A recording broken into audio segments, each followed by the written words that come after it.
예화집에서 읽은 이야기인데요. 1950년대의 이야기입니다. 어떤 선원이 스코틀랜드의 한 항구에서 이제 짐을 내린 뒤에 포르투갈의 리스본으로 되돌아가는 포도주 운반선의 냉장 시설 안에서 얼어 죽었다는 겁니다. 그 냉장고 벽에 그 선원이 죽어가면서 뾰족한 쇠 조각으로 고통 속에 자기의 시간을 적어 두었다고 해요. 그는 거기서 죽게 된 이유가 이제 짐을 다 풀었는지 확인하기 위해서 냉장 시설에 들어간 순간 동료 선원이 문을 잠궈버렸다는 겁니다. 그래서 그 선원은, 갇힌 선원은 자기가 이제 오래 견딜 수 없다는 것을 알고 정말 자기 나름대로의 일기를 쓴 겁니다. 너무 이제 추워서 발이 얼어가고 손이 얼어가고 내 온몸이 얼어가고 있다. 이렇게 간절하게 일기를 남긴 다음에 죽었습니다. 이제 배가 리스본에 도착한 두 선장이 이 선원을 아무리 찾아도 없었지만 다시 포도주를 싣기 위하여 냉장 시설 안에 들어가서 죽어있는 선원을 발견하게 된 겁니다. 근데 이 선장이 깜짝 놀랐대요. 그 써내려간 그 멋진 일기장을 보고 놀란 게 아니라 그 안이 너무 따뜻했다라는 겁니다. 그래서 온도를 재어보니까 영상 19도 정도 됐다고 그래요. 우리가 건강하게 지낼 수 있는 온도가 18도라고 그러잖아요. 미국 온도 말고요. 섭씨. 이 사람은 따뜻한 온도 속에서 내가 이 냉장 시설에서 죽는다고 생각했기 때문에 죽었다는 거예요. 그런데 선장이 볼 때는 이제 그 안에 포도주가 없기 때문에 냉장고를 켤 필요가 없어서 냉장고를 꺼놨다는 거죠. 이런 비슷한 이야기들은 여러분들이 많이 접해 보셨을 겁니다. 몸이 점점 얼어가고 있다고 생각이 그를 죽였다는 거죠. 여러분, 이 생각이나 상상이라고 하는 것이 얼마나 가공한 힘을 가졌는지 잘 알려주는 이야기가 아닌가라는 생각을 합니다. 존재하지 않는 것, 그것을 존재한다고 생각하고 또 가상의 것이 현실이 되어서 만들어질 수 있다고 생각하는 것, 그리고 이루어지지 않는 것을 이루어질 수 있다고 생각하는 것, 이걸 이제 불신 세계에서는 정신세계라고 이렇게 부릅니다. 정신력 이렇게 부르죠. 그렇지만 우리 성도들은 이걸 뭐라고 부릅니까? 믿음이라고 불러요. 믿음. 그래서 히브리서 11장에 보면 믿음의 정의를 이렇게 말합니다. 믿음은 바라는 것들이 실상이고 보지 못하는 것들의 증거다. 이렇게 말씀을 합니다. 이 말씀은 곧 내가 안 될 거라고 믿으면 안 된다는 거예요. 이걸 어떻게, 이 문제를 어떻게 해결한단 말이야. 난 못한다니까? 그러면 못한다는 거예요. 우리가 인생을 살아가면서 많은 문제를 접하게 됩니다. 문제 없는 사람이 없어요. 모두에게 문제는 일어납니다. 그런데 대부분 그 문제를 어떻게 대하느냐, 그 태도에 따라서 축복과 불행이, 행복과 불행이 좌우된다는 거예요. 결정된다는 거예요. 오늘 우리가 읽었던 이 본문 말씀이 바로 이 부분을 잘 대변해 주는 그런 말씀이에요. 오늘 이 본문이 쓰여진 시기는 지금으로부터 약 3000년 전에 있었던 이야기입니다. 절망이라고 하는 문제에 부딪힌 사람들의 이야기. 오늘 이 내용을 통해서 정말 우리가 문제를 당면했을 때 어떤 태도를 가지고 그것을 맞이하고 더 나아가서 어떻게 해결할지 한번 그 답을 찾아보는 시간이 되기를 소망합니다. 자, 무엇보다도 이 말씀이 지금 문제를 당면하고 있는 여러분의 삶에 깨달음을 얻고, 아니 깨닫는다고 될 문제가 아니잖아요. 정말 오늘 이 말씀을 듣는 순간 해결되어지는, 회복되어지는 그런 축복의 말씀이 되기를 주님의 이름으로 축원합니다. 아멘. 네. 호사다마라는 말이 있어요. 우리 젊은이들은 잘 모르는, 안 쓰는 말이긴 하지만 좋은 일 뒤에 꼭 이렇게 좀 좋지 않는 일들이 일어난다는 그런 날이에요. 오늘 본문은 모세가 이끄는 이스라엘 백성들이 홍해를 건넌 지 사흘 후에 일어난 사건이에요. 하나님께서 모세를 지도자로 세우신 후에 바로와 단판을 짓게 만드셨습니다. 바로에게 찾아가서 내 백성들이 하나님을 예배하면서 살고 싶으니까 우리를 해방시켜 달라고 이야기를 합니다. 그런데 이 바로의 입장에서, 이 애굽의 입장에서는 이게 말이 안 되는 소리예요. 왜냐하면 그 당시에 람세스라고 하는 큰 도시를 건설하면서 노동력이 필요했기 때문이에요. 당시 그 이집트의 문명을 우리가 잘 알고 있지 않습니까? 그 이집트의 대단한 문명국임을 자랑하던 그들이 스스로 벽돌을 굽고 노동력에 뛰어들 일이 없습니다. 그리고 지금 그들을 대신해서 장정만 60만이라고 했으니까 60만이나 되는 이스라엘 민족의 노동력이 있는데 왜 그들이 일을 하겠어요? 그리고 그 노동력을 내어줄 일이 만무합니다. 그러자 하나님께서 강력한 재앙을 내리시죠. 10가지 재앙. 이 방법 앞에서 도저히 버틸 재간이 없어서 아유 제발 나가달라고 애원을 합니다. 그런데 그냥 나오면 어떡해요? 지금까지 노예를 살았던 사람들이 거르지가 되어서 자기 고향에 가봐야 먹고 살 것도 없고 안 되잖아요. 그러니까 하나님께서 사진을 찍을 때는 이렇게 멋있게 폼을 잡을 때 찍으세요. 기왕 찍는 거. 예. 자, 어디까지 했습니까?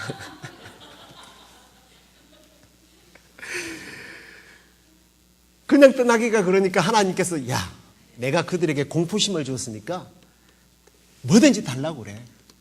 그래서 이스라엘 백성들이 애굽 사람들에게 가가지고 다 달라고 그랬어요. 너 목걸이도 마음에 드니까 목걸이도 주고 반지도 주고 너희들 집에 뭐 두꺼비 있지, 돼지, 금돼지 있지, 다 내놔. 다 빼앗아서 빼앗다시피 해서 출발했어요. 그들에게 막 웃음꽃이 그 시편에 보면 그런 찬양들이 있었잖아요. 막 웃음꽃이 막 넘쳐났어요. 그런데 문제가 생긴 겁니다. 이스라엘 지도를 조금 관심 있게 보신 분들은 지중해를 중심으로 해서 그게 왕의 대로라고 해서 이스라엘 사람들이 애굽에서 출발해서 걸어가면 일주일에서 10일이면 걸어가는 대로가 있어요. 그런데 거기는 항상 너무 평지이기 때문에 국경 수비대가 지키고 있습니다. 마음만 바뀌면 언제든지 이스라엘 사람들을 죽일 수 있어요. 그래서 그 길을 피해서 밑으로 가다 보니까 길을 잘못 들어서 홍해를 맞이한 거예요. 자, 위쪽으로 가면 국경 수비대가 있죠. 아래쪽으로 갔더니 홍해가 가로막고 있습니다. 그런데 좀 시간을 두고 생각해 보면 될 텐데 시간적 여유가 없는 것이 잘 알다시피 애굽으로부터서 병거를 타고 군사들이 추격해 오고 있었어요. 바로 코앞에 다 있는 거예요. 자, 이런 상황에서 이 위기 앞에 모세가 하나님 앞에 간절히 기도하자 바다가 열렸어요. 열린 바다를 향해서 200만이나 넘는 이스라엘 민족들이 무사하게 그 길을 건넙니다. 그리고 애굽 사람들은, 애굽 군사들은 하나님께서 하고 다시 불어버렸더니 그 물살에 쓸려서 다 죽음을 당해요. 그러자 이스라엘 백성들이 오늘 우리 15장의 앞부분에 보면 이스라엘 백성과 모세가 막 한 마음으로 오늘 우리가 불렀던 것 이상 우리 불렀던 찬양과 비교가 안 되는 찬양을 막 손을 들면서 깡충깡충 뛰면서 부르고 미리암은 모세의 누나 미리암은 소구를 치면서 막 춤을 추자 여자들이 따라 나와서 막 춤을 추면서 기뻐했어요. 근데 약간 호사다마라고 그랬죠. 사흘이 지났습니다. 가나안 땅으로 향하는 도중에 물이 떨어진 거예요. 한 방울의 물을 얻을 수가 없는 그런 상황이 발생했습니다. 그러다가 연못 하나를 발견한 거예요. 조그마한 오아시스를 발견한 겁니다. 물이다 하고 물을 퍼마셨더니 우리 성경에는 썬 물이라고 되어 있지만 실제적으로는 포이즌이에요. 독물이에요. 독물. 먹으면 구토를 하고 죽는 물이에요. 독물입니다. 자, 문제를 해결했다 싶으면 또 다른 문제가 발생하는데 이 문제는 정말 구원의 감격이 끝나기도 전에 구원의 감격을 사흘밖에 안 지난 그 순간에 맛보는 패배감이에요. 자, 그런데 문제는 이렇게 문제가 터지면요, 꼭 두 부류의 사람이 등장합니다. 첫 번째 부류의 사람은 어떤 사람이냐면 해결책이 없다고 단념해버리는 사람이에요. 자, 오늘부터 가능하면 제가 이제 주보 안쪽에다가 요약을 해놨습니다. 저기에 자꾸 집중을 하는 것 같아서 나중에 집에 가서 한번 읽어보시면 됩니다. 첫 번째 부류의 사람은 해결책이 없다고 단념해버리는 사람이에요. 24절에 보면 백성이 모세를 대하여 원망하여 가로되 우리가 무엇을 마실까? 원망하는 거예요. 백성들은 문제가 일어나게 되자 해결책이 없다고 생각해버린 겁니다. 자, 이렇게 쉽게 단념하는 사람들의 특징 중 하나가 뭐냐면 낙심하고 분노하고 급기야 원망한다는 거예요. 내가 못하면, 자기가 못하면 하나님께 나아가면 되잖아요. 그런데 이런 사람들은 하나님께 나아가지 않아요.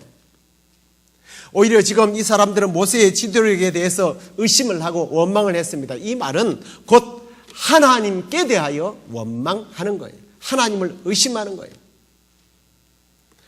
하나님은 의지의 대상이지 원망의 대상이 아니지 않습니까? 그들은 그런데 하나님을 의지의 대상이 아닌 원망의 대상으로 삼았던 거예요. 이걸 다른 말로 말하면 불신앙이라고 부릅니다. 원망은 곧 불신앙을 낳게 된다는 거예요.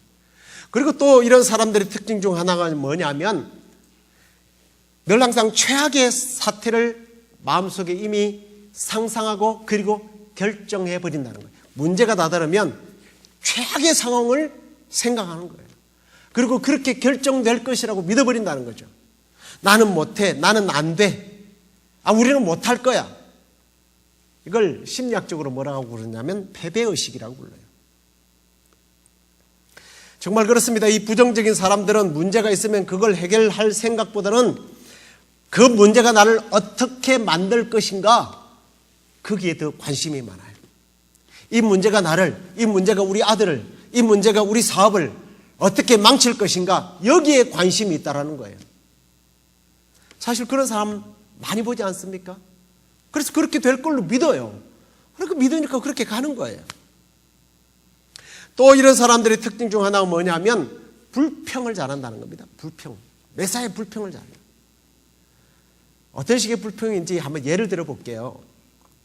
방 안에 누워가지고 추워. 왜 이렇게 춥냐? 오늘 날씨가 왜 이래? 짜증나네. 추우면 이불 덮으면 되잖아요. 옷을 더 입거나. 그래도 추우면 난방을 올리면 돼요. 난방을 올리세요. 그럼 뭐라는 줄 아세요? 꼭 이런 사람은 난방 올리면 전기세가 많이 올라가요. 돈이 없어요. 나가서 돈 벌면 되죠. 뭘 그렇게 추워서 벌벌벌 떨고 있냐는 거죠. 먹는 것도 마찬가지 아니에요. 먹을 게 없어. 왜 없어요? 열심히 돈 벌어서 나가면요, 돈 갖고 나가면 먹을 게 천지에 깔려 있어요. 불평하는 사람은요, 뭐든지 불평이에요. 이런 류의 사람들은요, 해결책이 없다고 단념해버리기 때문에 원망 잘해요. 불평 잘해요. 패배의식에 쌓여 있어요. 그러다가 우울증에 걸려요. 자기만 망치는 것이 아니라 자기 공동체를 망칩니다. 이스라엘 사람들이, 대부분의 사람들이 결국 그래서 자기 공동체들을 망하게 만들었잖아요. 그런데 정반대의 사람들이 있어요. 해결책이 있다고 믿는 긍정적인 사람들. 오늘 모세는 해결책이 있다고 믿었기 때문에 원망하고 불평하는 자리에 있지 않았습니다. 어디로 갔어요? 하나님 앞으로 나아간 거예요. 오늘 본문에 보면 하나님께로 나아갔다고 기록되어 있습니다. 다시 말해서 문제가 발생하게 될 때 믿음의 사람들은 해결책이 있다. 그 해결책을 믿고 실천하는 거죠. 그리고 무엇보다 믿음의 사람들은 하나님을 모든 문제의 해결의 원천으로 삼기 때문에 내게 능력 주시는 자 안에서 내가 모든 것을 할 수 있습니다. 할렐루야. 이렇게 고백하는 사람들이란 말이에요. 그리고 특별히 이런 사람들은 하나님께서 이 시련을 통해 놀라운 축복으로 이끌어가고 있다는 것을 믿음으로 받아들이는 사람이에요. 그리고 가장 중요한 것은 문제가 발생할 때 이 문제를 해결할 수 있는 분에게 나아가기만 하면 그 그분 앞에 나아가서 기도하면 해결책이 있다고 믿는 사람들이에요. 그래서 오늘 모세가 25절 전반부에 보면 모세가 여호와께 부르짖었다, 기도했다라는 거예요. 모세는 부정적인 사람들의 말과 충동에 그의 믿음이 흔들리지 않았습니다. 뿐만 아니라 그들의 무리에 있지 않았습니다. 문제가 발생하자 곧바로 하나님께 나가서 부르짖어 기도했던 거예요. 그 결과 그 문제의 쓴 연못에 하나님께서 저기 저 나무, 치료하는 한 나무를 지정해 주셨어요. 그 나무를 베어서 물에 던졌더니 그 물이 달아졌더라. 할렐루야. 우리가 예수 그리스도에게 나가면 그 십자가 위에서 흘려주신 그 보혈의 피의 은총으로 우리가 치료되는 줄로 믿습니다. 이걸 예표하는 거예요. 자, 오늘은 그 주제가 아니니까 그 주제를 접어놓고, 그렇다면 오늘 이 사건을 통해서 하나님께서 우리에게 주시는 교훈이 뭐냐는 거예요. 두 가지만 한번 생각해 보려고 합니다. 첫째는 문제를 만났을 때 그 문제를 다루시는 하나님을 바라보라는 거예요. 다르게 말하면 좋으신 하나님을 내 삶의 전적 자원으로 삼으라는 말이죠. 특히 이 바라본다라고 하는 말은 멍 때리고 이러고 바라보는 게 아니고 적극적으로 하나님께 나아가서 기도하라는 거예요. 기도의 능력을 믿으라는 겁니다. 믿습니까? 여러분, 기도의 능력을 믿습니까? 그 기도로 나아가라는 거예요. 배 목사가 그러는데, 아니 우리 교회에 기도 많이 하는 권사님이 그러는데, 문제를 만나면 기도하면 해결되는 수도 있디야. 한번 기도 한번 해봐. 기도는 영험하대. 아니면 저 기도 잘하는 어느 기도 원장님이 계시는데 거기 한번 찾아가봐. 이게 아니에요. 여러분, 그렇게 해서 기도하는 게 아니에요. 성경을 쭉 66권을 다 읽어보십시오. 문제를 만난 사람들이 나는 아무것도 할 수 없다고 포기하고 원망하고 불평하고 사람들에게 찾아가서 빌고, 그런 사람이 문제 해결하는 것을 보았습니까? 문제를 다루시는, 문제 해결을 할 수 있는 그 하나님 앞에 나가 기도하는 사람이 승리하는 거예요. 기도하는 사람이 이기는 거예요. 기도하는 사람이 치료를 받는 거예요. 믿습니까? 그리고 무엇보다도요, 하나님께서 내게 부르짖으면 크고 놀라운 일을 보여주겠다 약속하셨기 때문에 기도하는 거예요. 내 이름으로 구하면 받게 될 것이고 기쁨이 충만하리라. 할렐루야. 예수님이 그렇게 약속하셨으니까 그 약속의 말씀 때문에 나간 거예요. 믿음의 기도가 병든 자를 일으키리라. 예수님의 제자였던, 그리고 예수님의 동생이었던 야고보가 정말 기도할 때 그런 역사를 경험하고 나니까 야고보서에서 그런 고백을 하는 거예요. 믿음의 기도가 병든 자를 일으킨다. 우리는 그런 사건과 그런 약속과 그런 말씀의 능력을 믿기 때문에 기도하면 되는 거예요. 할렐루야. 기도하면 되는 거예요. 기도하면 해결되는 줄로 믿으시기 바랍니다. 큰 문제가 발생하면 당연히 나는 할 수 없어요. 내가 뭘 할 수 있겠어요? 그렇다고 포기하는 것이 아니라 우리가 믿는 하나님은 하실 수 있다고 하는 믿음을 가지고, 정말 가슴이 아프면 이 찢어지고 상처받은 가슴을 안고 주님께 나가세요. 육체가 정말 메마르고 육체가 아픕니까? 이 아픈 육체를 가지고 주님 나를 불쌍히 여겨주옵소서 하고 주님 앞에 나갈 때 해결받는 거예요. 고침받는 거예요. 자녀들의 문제 때문에 정말 잠이 오지 않습니까? 부모님 때문에 걱정, 염려가 떠나지 않습니까? 주님께 기도로 가지고 나아가시기를 바랍니다. 기도로 나아갈 때 하나님은 문제를 해결해 주실 수 있습니다. 기도는 모든 문제를 푸는 만능 열쇠인 줄로 믿습니다. 불행을 행복으로 바꾸는 사람이 누구냐? 기도의 사람인 줄로 믿습니다. 기도의 사람입니다. 부르짖는 기도로 말미암아 문제를 해결받는 그런 복된 삶이 되시기를 주님의 이름으로 축원합니다.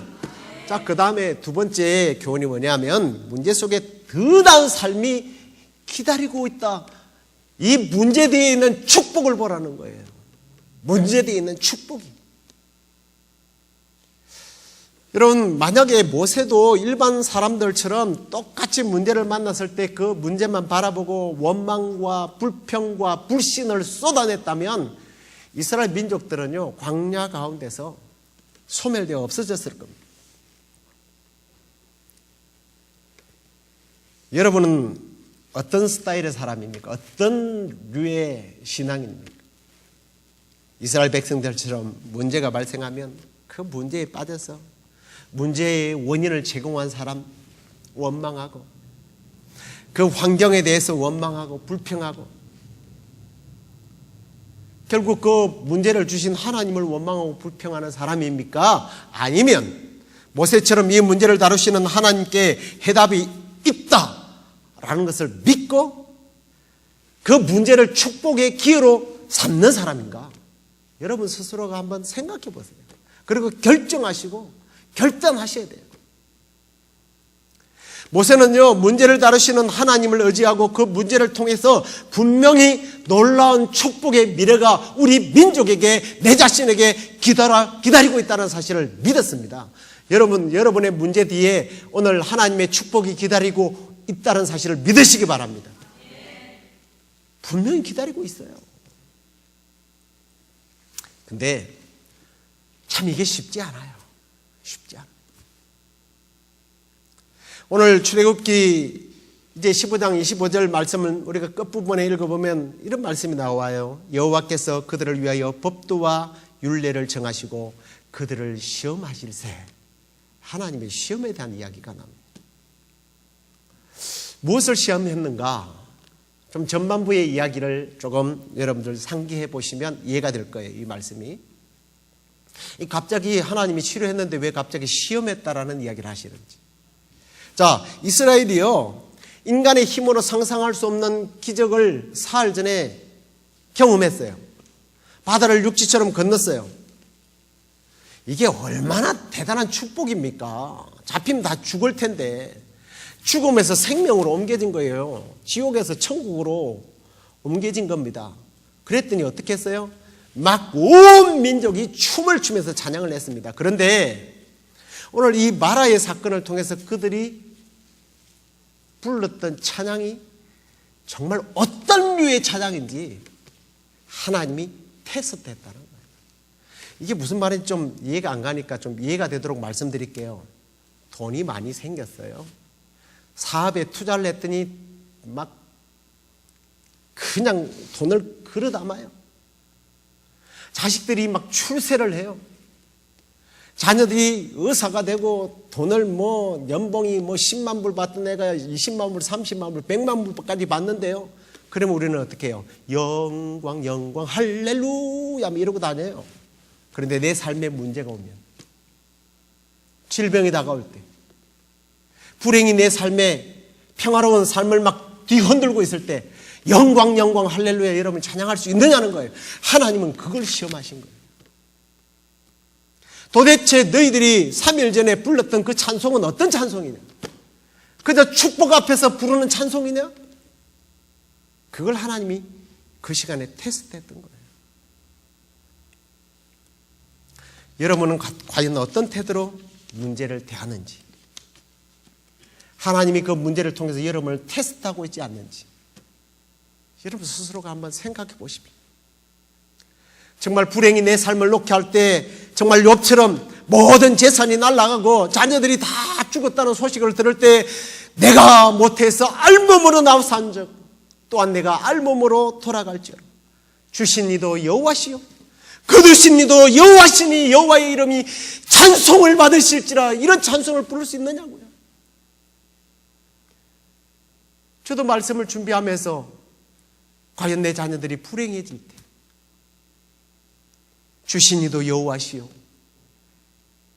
거두가시는 이도 여호신 여호와 하나님이 찬송을 받으실지라. 찬송을 부를 수 있을까? 제 자신을 시험해 봤습니다. 그런데 그러지 못한 제 모습을 보았습니다. 이제 둘째 아이도 졸업을 하는데 첫째나 둘째나 대학원을 다녀야 무슨 좋은 직장에 들어갈 수 있을 것 같고, 대학교 졸업하고 나면 이제 모든 것이 끝나는 줄 알았는데 끝이 아니더라고요. 그래서 제 마음속에 저도 모르게 한숨이 나와요. 저것들을 언제까지 거둬야 되나? 내가 무슨 잘 나가는 스타 목사도 아니고 수백 명 수천 명 모이는 교회 목사도 아닌데 내가 저 아이들을 언제까지 거둬야 되나? 원망과 불평을 하고 있는 내 모습을 보았어요.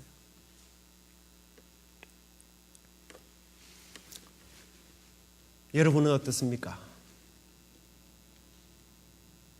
저는 오늘 이 말씀을 계기로 해서 저와 여러분의 삶에 문제가 찾아올 때에 어떤 상황이라 할지라도 그 앞에서 주신 이도 여호와시오 거두시는 이도 여호와시니 여호와의 이름을 찬송할지어다 고백하는 저와 여러분 될 수 있기를 주님의 이름으로 축원합니다.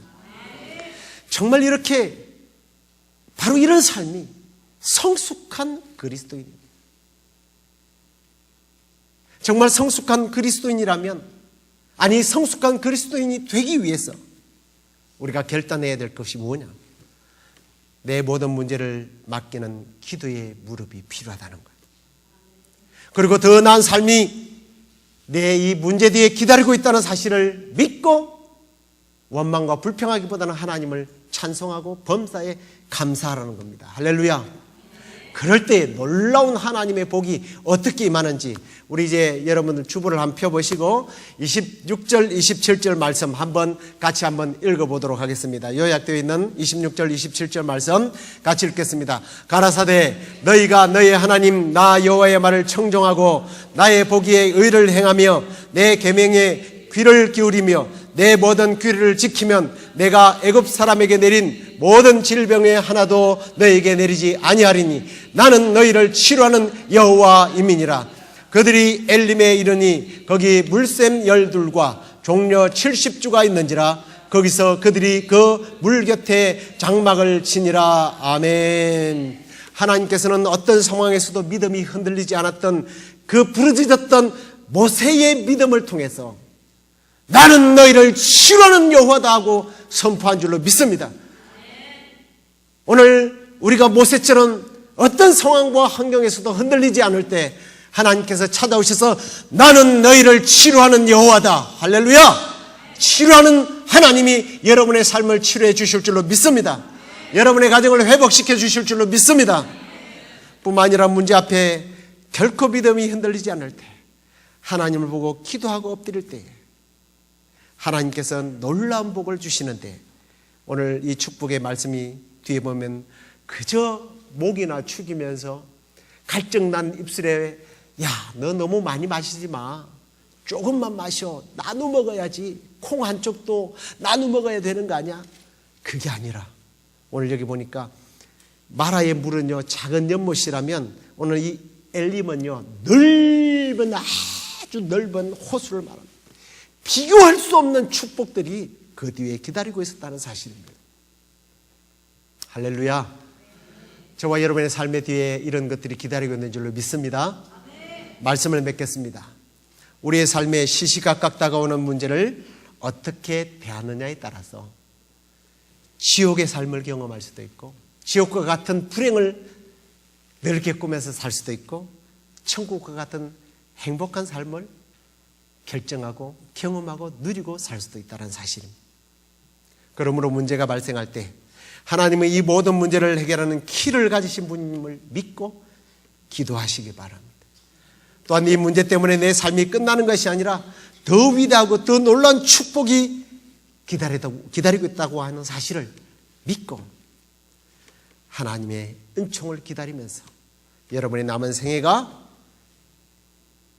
작은 우물과 같은 마라와 같은 것으로 만족하는 것이 아니라 하나님께서 축복해 주셔서 차고 넘치고 누르고 흔들고 들어가도 복을 받고 나가도 복을 받는 여러분의 자녀, 여러분의 생애가 되기를 주님의 이름으로 축복합니다. 우리 일어나서 함께 찬양하도록 하겠습니다. 그는 여호와 치료의 하나님.